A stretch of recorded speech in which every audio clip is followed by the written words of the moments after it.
Once upon a time, you go graduate and government go dash you car. So was the song sang years ago, but with the announcement of the student loan scheme, we keep our fingers crossed. The announcement of the student loan scheme in 2023 was a welcome development, not only because of the potential beneficiaries. Now, who are the beneficiaries here? I mean the vulnerable students. Now, they will be able to overcome the most worrisome hurdle to their educational advancement, but also because the program was scheduled to take off by September or October 2023-2024 academic session. It is therefore disappointing that months after students were expected to have started enjoying these loans or the loans in question, the scheme is yet to take flight, and the federal government is only explaining how beneficiaries will access these funds.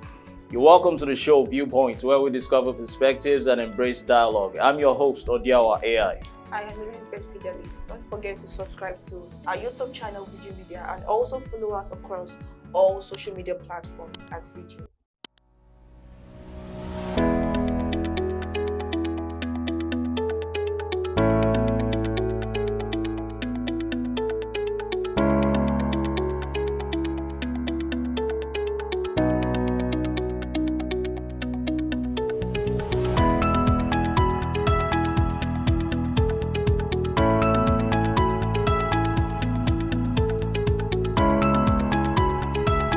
Welcome back to the show Viewpoint. Remember, we are here to always discuss perspective and, of course, embrace dialogue. Odiawa.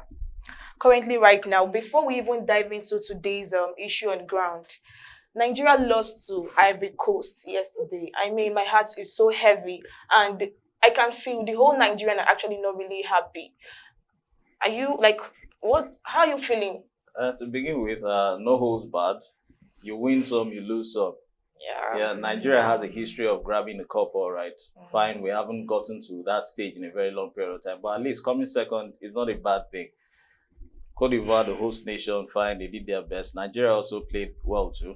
If you recall, we beat them in the initial stage of the tournament, but if Kama came back to catch up in Nigeria, it's all good.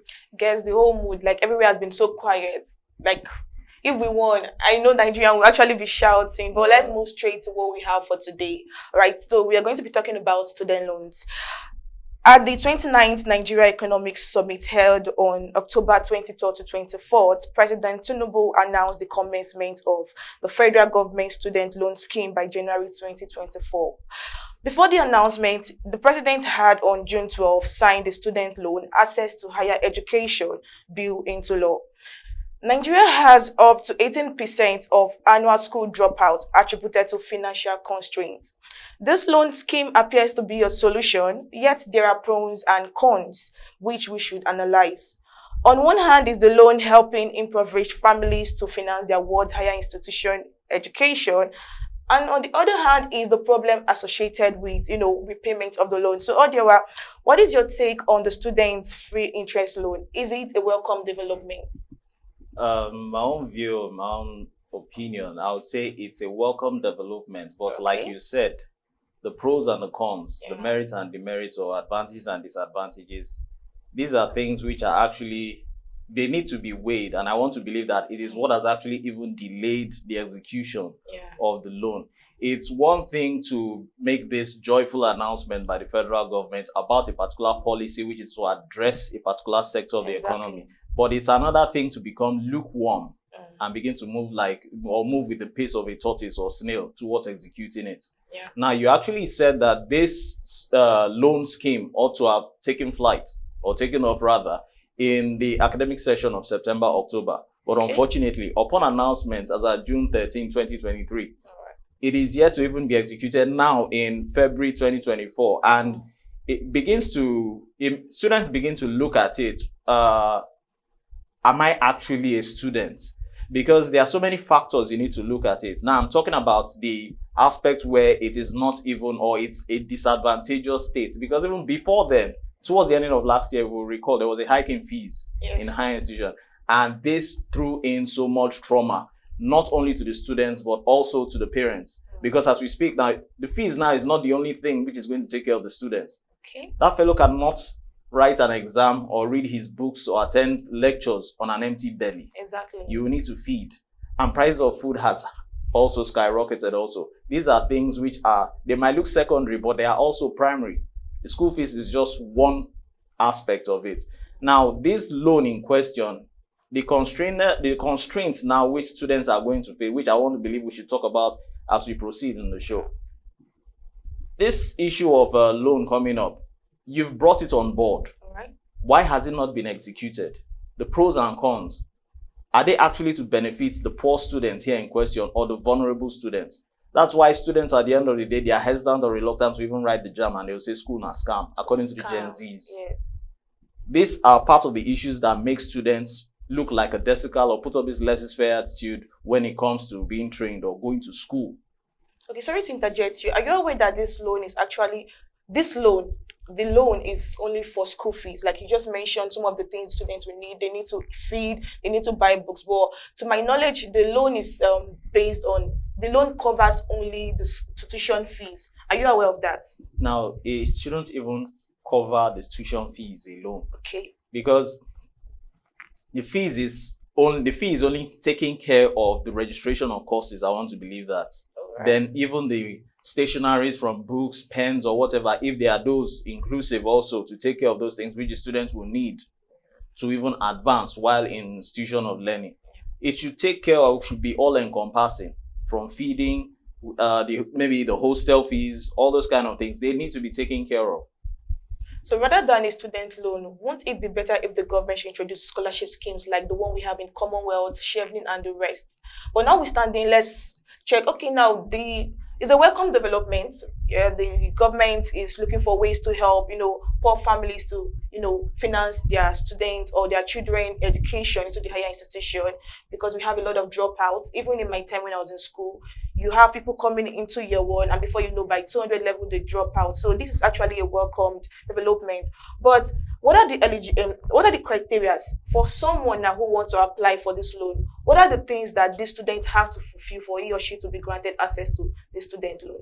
Well, there are a number of, I will call them, to me, if you actually say these requirements to be met are meant for poor students, all right, these demands, as far as I'm concerned, are ridiculous. You need a lawyer for close to, or who has been practicing for more than 10 years. And that particular student is a poor, vulnerable student. How does he afford a lawyer? That's one.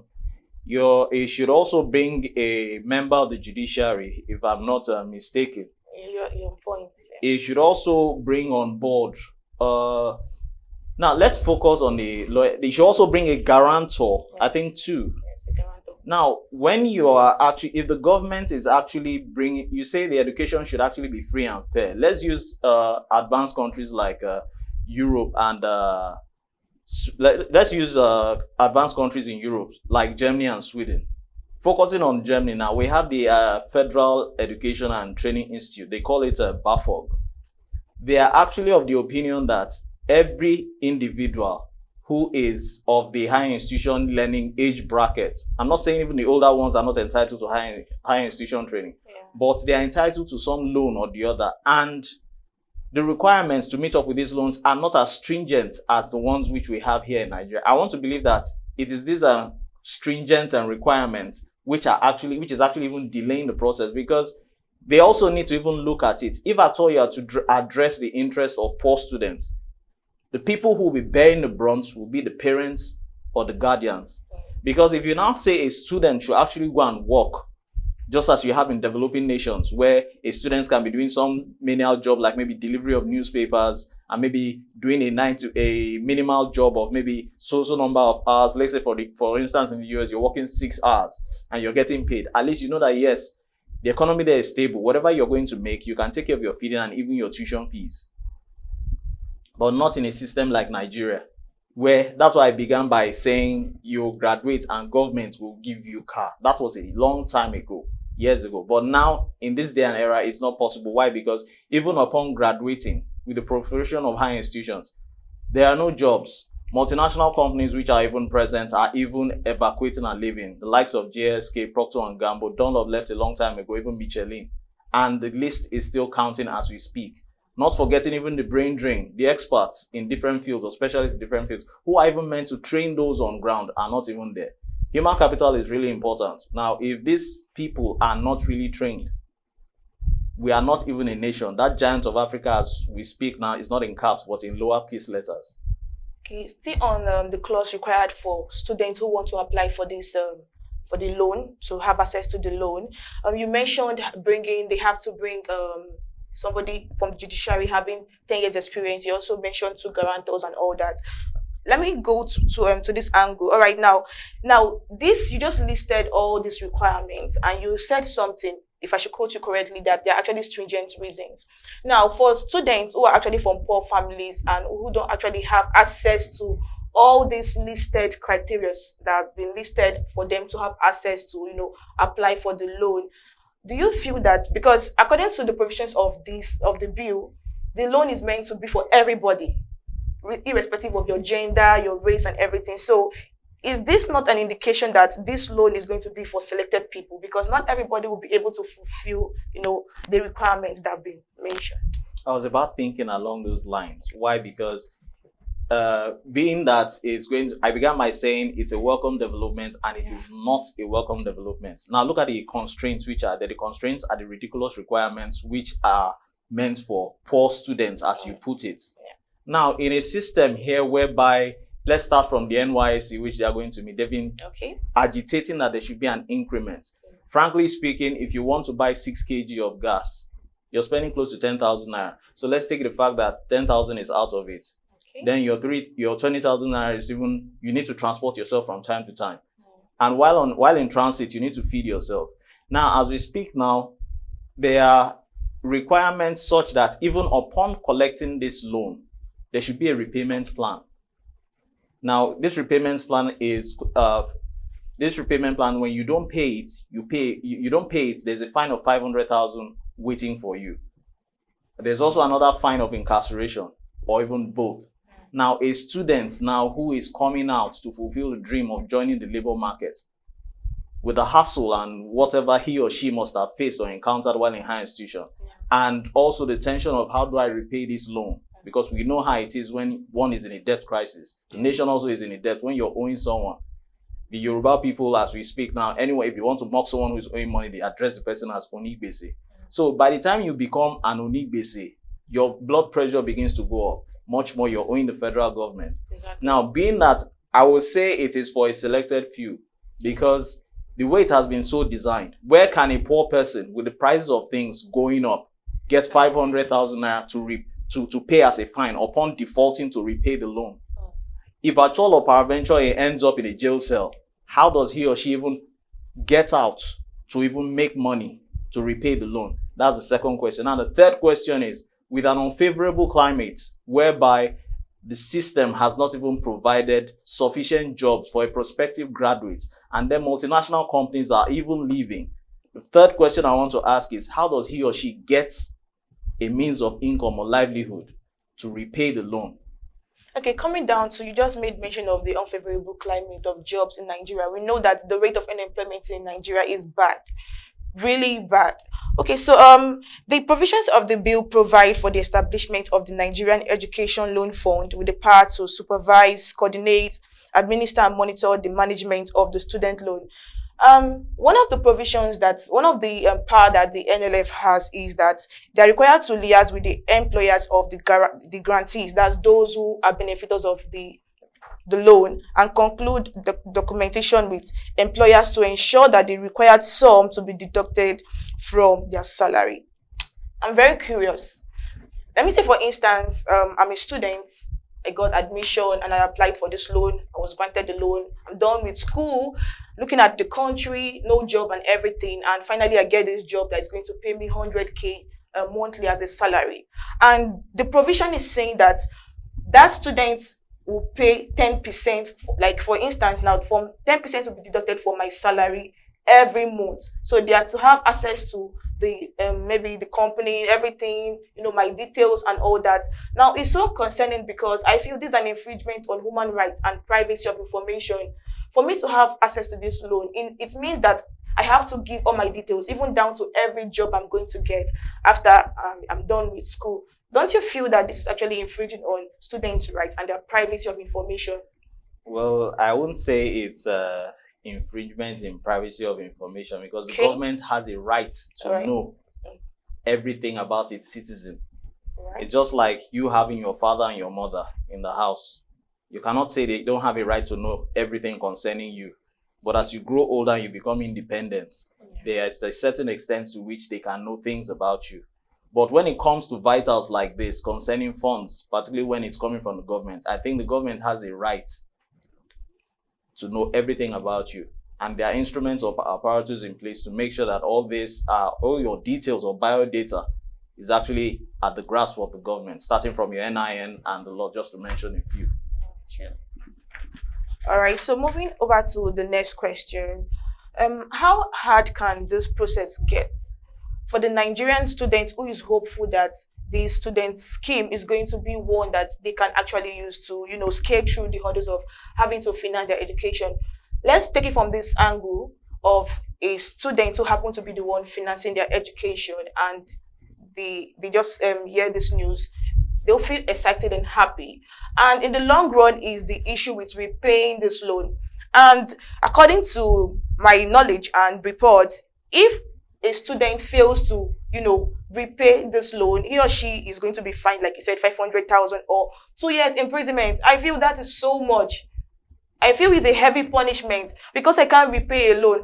Let me take you back to what happened. During the COVID lockdown, some people got loans. I don't know if you saw that. Some people got loans, and all of a sudden, the government started deducting this money from their account, and they were so shocked. Some of them thought maybe it's actually fraud, people who are frauding them and all that. And so they went to the bank to ask what's actually happening. So the bank told them, did you receive any loan during the COVID period? The person's like, yes, I did.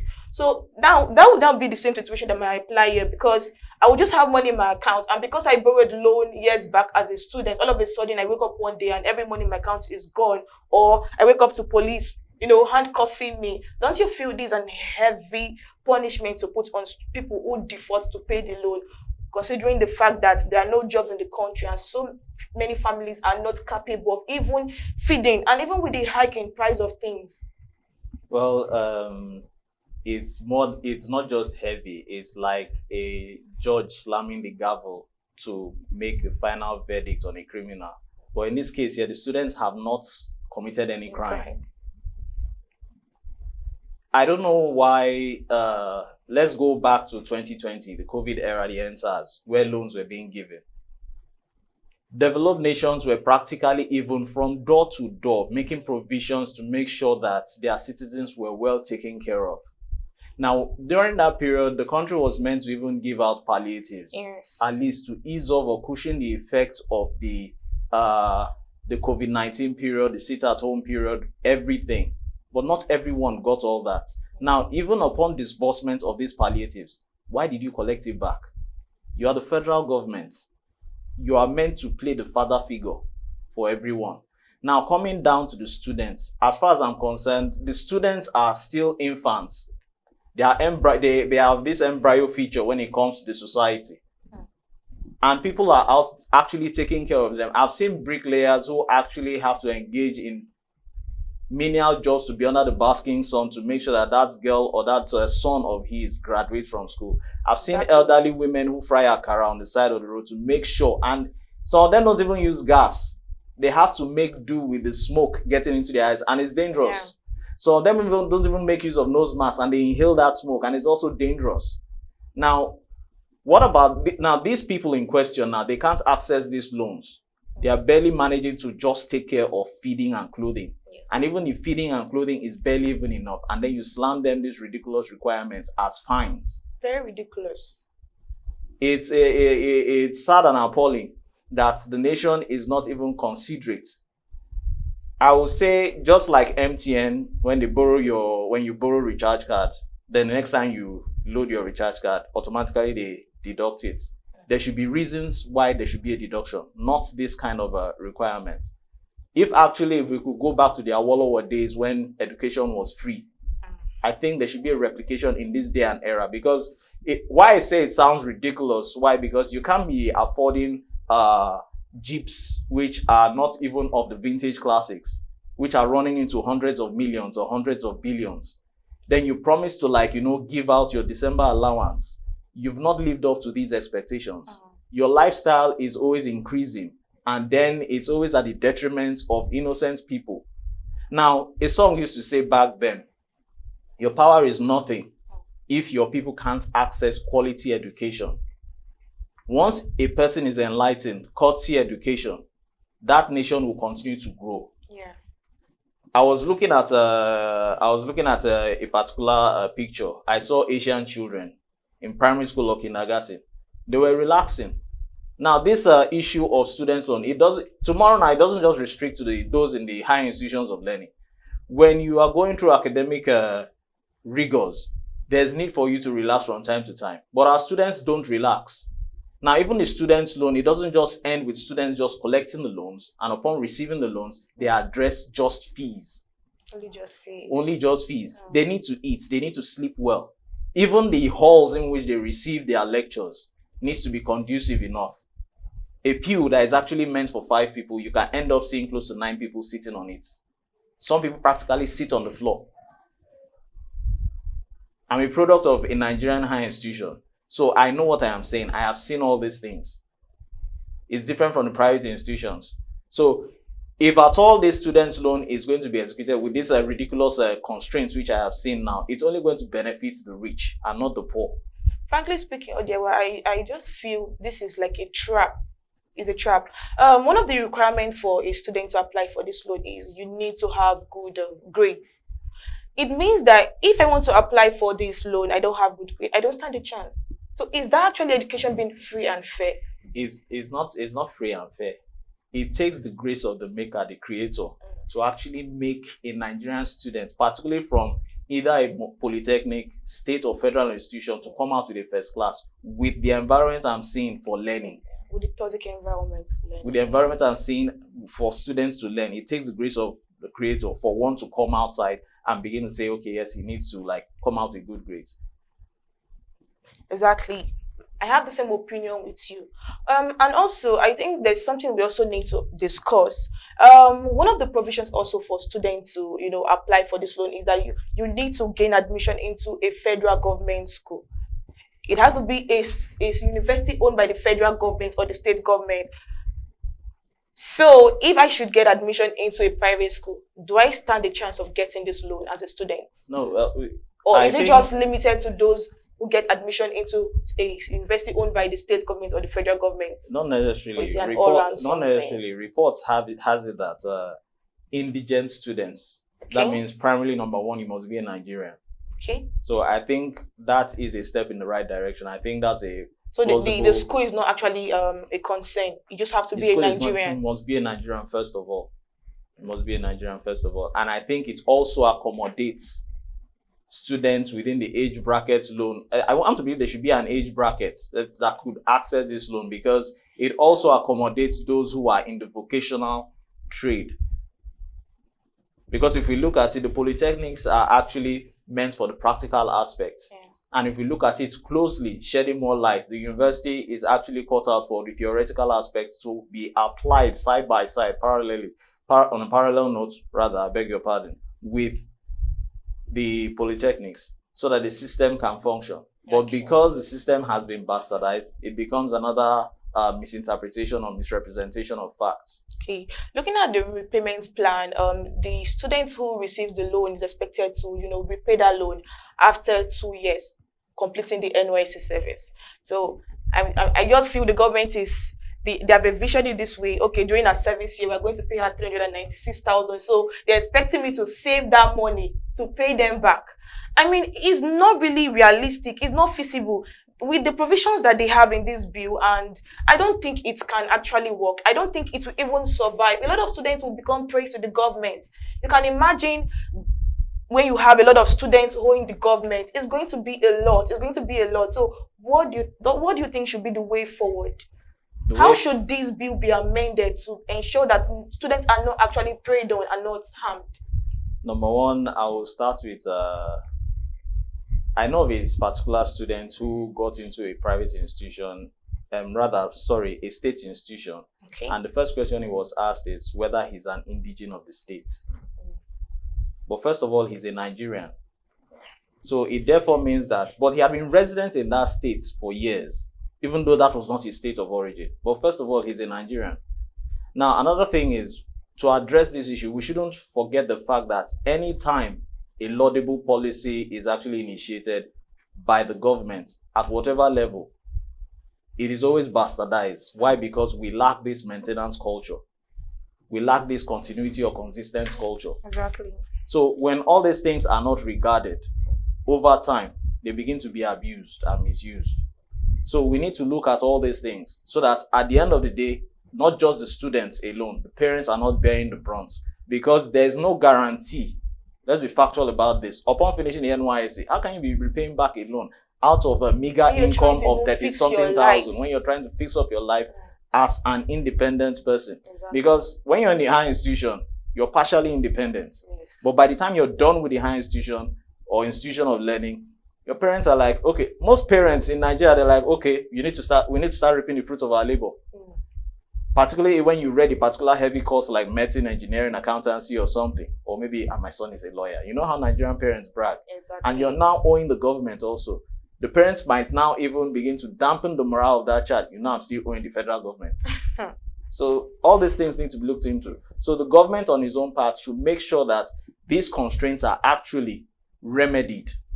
I want to believe that that is why the delay has also been taking place, because there should also be some technocrats within the system which are actually trying to make sure that it falls through. They say it's going to be seamless, and this is according to the Chief Executive Officer of the Loan Board, Akintunde Sawyer. So we should begin to look at it and make sure that whatever policies they are adopting should make sure that it is not just going to be stifling to students and parents in the long run. It should also be relieving. Why? Because they can smile at the end of the day, okay, yes, I was a beneficiary of this, and they can even brag about it. Yeah, you're right on that.